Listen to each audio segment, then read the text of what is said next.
J.H. lived about 60 miles from the Atlantic Ocean in the southeast part of Canada in 1982. It was late fall, but the snow had held off with the exception of a couple of small storms which didn't hang around for the long run.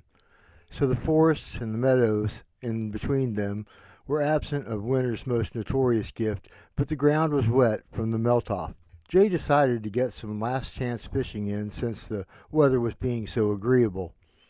He drove out to an area which is for the most part void of human beings with the occasional exception of people like himself who knew where there were some good spots and that didn't mind the walk, which was required to get there. The day was overcast and it looked like it could have started snowing at any time, but the temperature was continuing to rise along with the sun overhead. The line between freezing and just short of being that cold was going to be danced around the entire day, and once the sun set there was no question the temperature was going to take a direct dive and not take any prisoners in the process. Jay was completely aware that he should be sure to get back to his vehicle before the sun had any chance of taking its warmth and leaving him to deal with the cold and darkness. It was late fall, after all, and Canada could take even the most experienced outdoor person by surprise. Smart folk respected the dangers by not pushing the boundaries. So Jay was walking on a trail which would take him to a favorite fishing spot when he heard the crashing of trees and heavy breathing of two creatures which sounded very powerful. There was also the sound of hooves stamping the ground, so he assumed there was a pair of bull moose fighting over which one got to apply his romantic ways toward the local ladies. There was the obvious snorts, and then there was also that lips flapping against each other as the exhaled breath leaves that big cavern chest in an extreme hurry. Horses are notorious for making the sound. Then right there accompanying the snorts and whinnies, for lack of a better word, were these intensely deep grunts. He heard what had to be titans pushing against each other, back and forth, each pounding of the ground by a large, powerful hoof. The vibrations were actually felt. Jay quickly found cover so he could watch what was almost every outdoor hiker and hunter's hope to see at some time in their life. Two big bulls clashing. A large bull moose can stand over 10 feet in height and weigh in excess of 1,600 pounds. The largest moose ever recorded was killed in Alaska in the late 1800s and it weighed over 1,800 pounds. It is worth noting that Alaska moose are said to be larger in size, or the largest in size version of moose. Those found in the eastern United States and along the border going into Canada are generally a smaller sized moose, which top out at around 1,400 pounds for the biggest ones. It is those moose which are the subject of today's story. If you have watched any YouTube videos about moose, then you are aware they are probably the most unpredictable creatures which are also strict vegetarians. There are videos of them wild, because all moose these days are wild animals. They have been domesticated in the past. Some were used and still are for their milk, though only in Russia. Some of the moose which were domesticated in the past, places like Alaska, actually learned to wear gear so they could pull a sled or a wagon. There was even one guy who lived in Fairbanks who owned a pet moose that was said to be very affectionate and that followed him everywhere, including the local tavern. He was told so many times to keep his moose out of the tavern that they eventually passed a law which stated that no moose on the sidewalks, which accomplished keeping it out of the bar. 99% of the time, moose you will encounter are sure to be wild moose. During the summer, these huge beasts spend the entire time growing their large racks, which are said to grow as much as an inch per day. By the time mating season comes in the fall, they are ready for any and all attacks.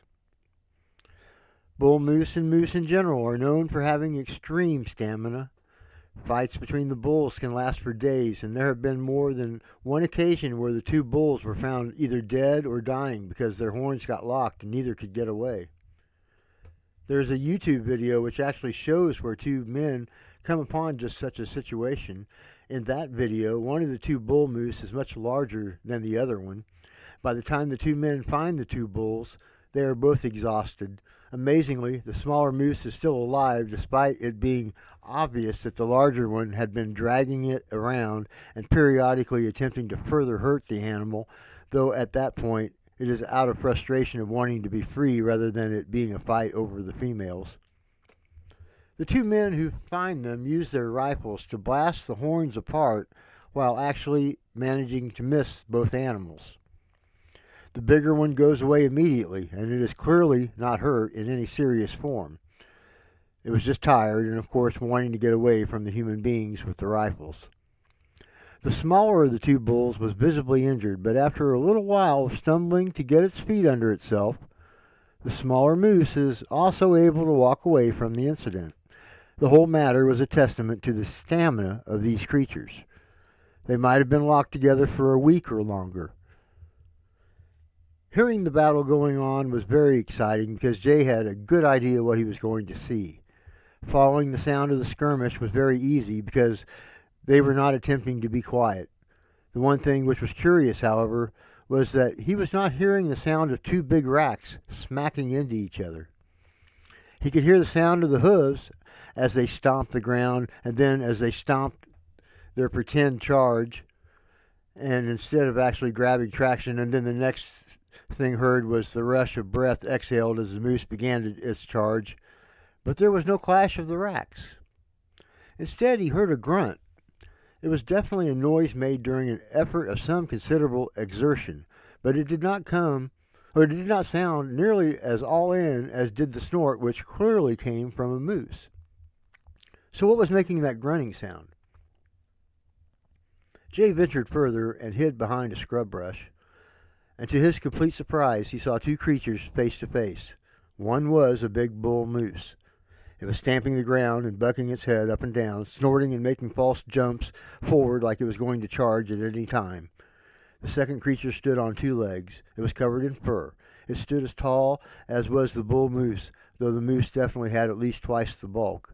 However, the creature standing on 2 feet had arms which stretched nearly as wide as the rack on top of the bull's head. Whenever the bull moose would start to charge, the creature would grab it by the rack and twist its head and push it back. The moose would catch its breath but never turn its back on the creature, which stood its ground patiently. Eventually, the bull moose would get up the energy to again start to charge the bipedal creature. Every time it charged, the creature would push it back, or other times it would gingerly move to one side or the other, causing the moose to miss. It seemed to only enrage the bull further. A couple of times after missing the bipedal creature, the moose turned immediately and charged again. Jay watched and concluded the creature standing on 2 legs had to be a sasquatch. He watched this battle go on for the entire day. Toward the end of the day, it became clear the sasquatch was doing more than just playing with the big bull. At first, Jay thought it was just a game for the sasquatch. It was pretty clear from almost the start that the moose was outclassed. Despite being unable to land any sort of blow which might inflict any real damage, the big bull seemed determined to win the battle. So little was done against the big bull that Jay thought for sure the Sasquatch was just playing with it, and when it was done, it would go its merry way. Jay made the decision to stay and watch the fight because it was a once-in-a-lifetime event. Plus, how do you come upon such a circumstance and just move on? So over the day passing, the two mighty titans covered some ground. There were periods where the two did nothing but look at each other for what had to be at least a half an hour, maybe an hour. Then there would be periods of extreme battle, which involved the thunder of hooves, deep guttural grunts, snorts, and some incredible acrobats on the part of the Bigfoot. Jay wondered to himself while watching this epic fight, to what purpose did the Sasquatch have chosen to battle this simple-minded, as was stubborn, beast for such a long period of time? When the afternoon sun started stretching shadows that reached nearly across the land, it was time to go home. The last thing he saw or heard of the two warriors was them continuing their struggle as it took them both deeper into the wilderness. A week passed, and Jay decided to go fishing once again, since he had not accomplished anything the last time he went. He made his way to his favorite fishing spot without any incident. that day, but after catching a nice mess, he went home a slightly different direction and was shocked to come upon the remains of a big bull moose. They looked to be no more than a week old. The rack was partially broken off, and a good portion of the beast's vital organs were missing. Perhaps nearly all of them, since Jay didn't exactly do an autopsy. He could just see that most of the stomach was missing, as well as one of the back legs, which looked like it was wrenched off. It was definitely not cut off the body of the moose. The flies had set in on the body, but Jay was rather surprised that there was no signs of any scavenging. The bull's body was covered in a few limbs, which looked to have been freshly torn off of living trees. However, it was not so efficiently covered as to have been hidden from the usual scavengers. Jay made a few conclusions which he couldn't prove, but he thought were probably correct. He first had thought the Sasquatch was just playing with the big bull. After finding the remains, he realized it was tiring the moose out. The reason it had not sounded like it was exerting much effort versus the moose, which was snorting and stamping the ground and periodically charging, was because it wasn't. What Jay had been witnessing was nature's version of the matador and the bull in Mexico's traditional bullfight. Only instead of inflicting a sword every time the moose charged, the Sasquatch was inflicting fatigue. It had kept itself from exerting much effort while keeping the bull in a constant fit of anger. The big moose was too stubborn to walk away. All the Sasquatch had to do was to push it to the point of fatigue several times through the day, and by the end it was very likely a victim of its own ignorance and refusal to walk away from a fight. Naturally, Jay was heavily motivated to leave the area, which he acted upon quickly. He has not chosen to revisit the area where the story took place. Thanks for visiting. Please hit the like and subscribe. It really helps small channels like this. Godspeed to all.